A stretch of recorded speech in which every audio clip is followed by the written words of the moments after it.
So everybody knows that there are awakening symptoms, but what is descension? That is a thing. There's actually ways that you can descend more onto earth. Some people are born more spiritually awake than others, and they have to ground themselves. So stick around to find out if you are one of those people and what you can do to help yourself.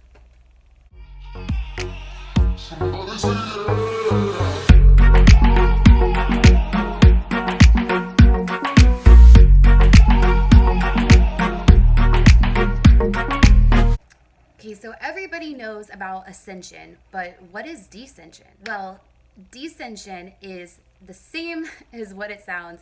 It is descending from being highly elevated spiritually to kind of grounding more into the material planes. So it's the same thing as when you're going through ascension symptoms, where you are asked to level up and pull yourself up higher. Descension is to help put you back down. Of course, both of them have their pros and cons. They both have different symptoms of happening. The common thing that we always hear about is going through the ascension process. And the reason is because most people are born more earthbound than they are spiritbound, which makes perfect sense because survival. Whenever you are highly spiritual and you have a hard time grounding, if it wasn't for the earthbound people around you, you probably would not make it on this plane. So there is way more people born earthbound and have to experience ascension than there are people born spiritbound and have to experience descension.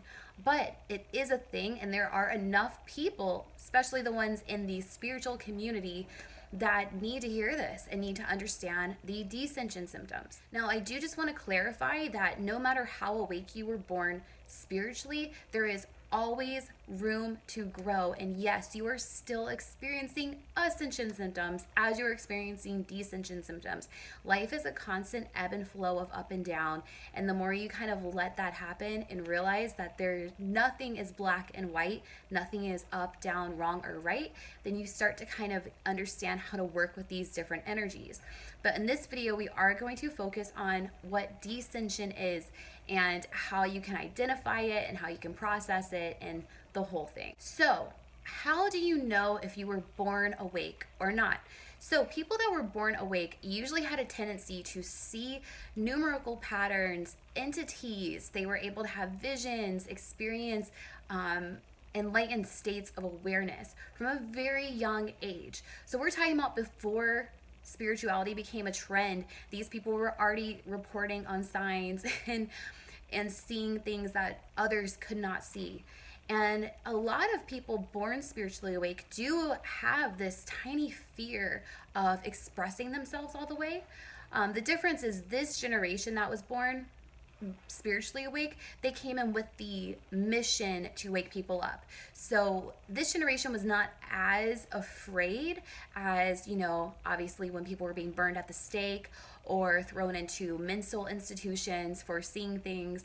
We are so thankful to have a time as this where we can actually be who we are without fear of prosecution. There are certain things that kind of were drawbacks of being spiritually awake as a child. You were probably late all the time. You didn't understand structure or concepts of time and accountability. You might have kind of been a little reckless with death because when you're born spiritually awake, you might even see things on the other side. So that does kind of water down your fear of dying. So you might end up finding yourself being more adventurous, more of a risk taker. One of the things that you might have experienced with being born awake was that you might have been a little different than all the other kids around you, which we already know. It's basically the people that have gone through the ascension symptoms are like experiencing in adulthood what you experienced as a child. Like you were just naturally more aware of the other side. And a lot of you probably felt very alone and probably tried to wake up as many people so that you weren't by yourself. But you started to realize that the universe would take care of you maybe a little bit too much. So we find a lot of spiritual people have a hard time with stability and grounding because they expect the universe to do everything for them, because in a way they were kind of conditioned to believe that.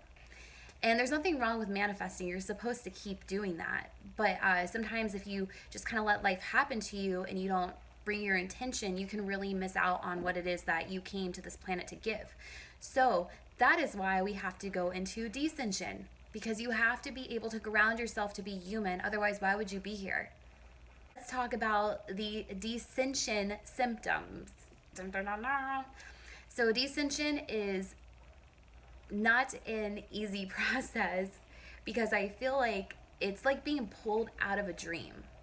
Like you're living your life and you're just kind of in this little bubble of like, oh, what's this? A fairy princess, you know, like there's a unicorn kind of in your life. But that's like, you literally might experience those magical spiritual moments that make you feel like you're on this journey, which is great.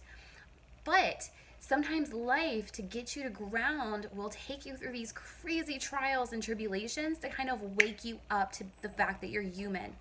So like as other people are waking up to the fact that there are these divine, otherworldly beings, you're being awakened to the fact that this is your life and the life is playing right now, and you will eventually lose this life. You know, like you've already known about the other side, but you're not being here now. You're so still focused on being there. So whenever you start to wake up, certain things like, you know, near-death experiences, or going through like a really hard time, being forced with financial difficulty, maybe even difficulty in accomplishing your goals and formulating a plan. So in order to get you there, sometimes you might experience these outer life crises to help you ground. One of the other things that you will experience is you will start getting signs of grounding yourself. You will be asked to like actually formulate a plan and stick to it. You'll probably get signs of discipline. You'll start hearing advice. There might even be people in your life that will start chipping away at that ego that you built to protect your spirituality. You know, where it's like, hey, you need to be grounded. And you're like, no, I need to be who I am.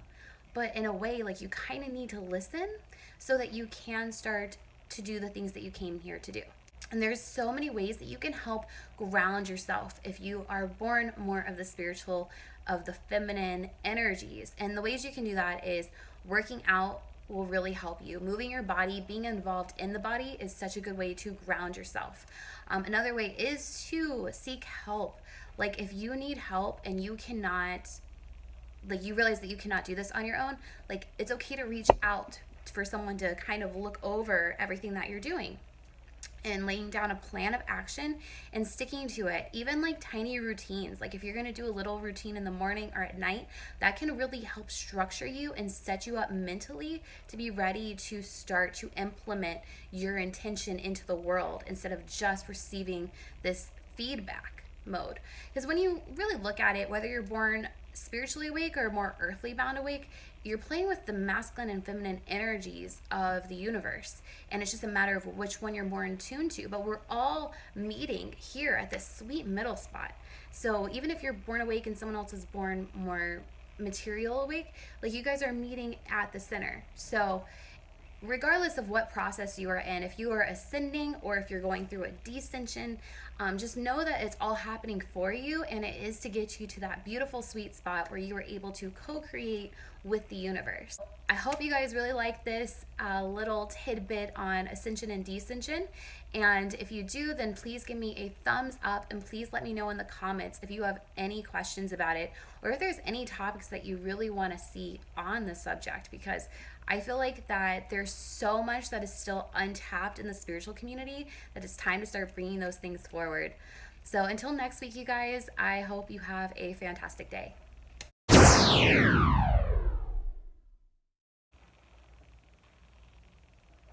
What the fuck was I talking about?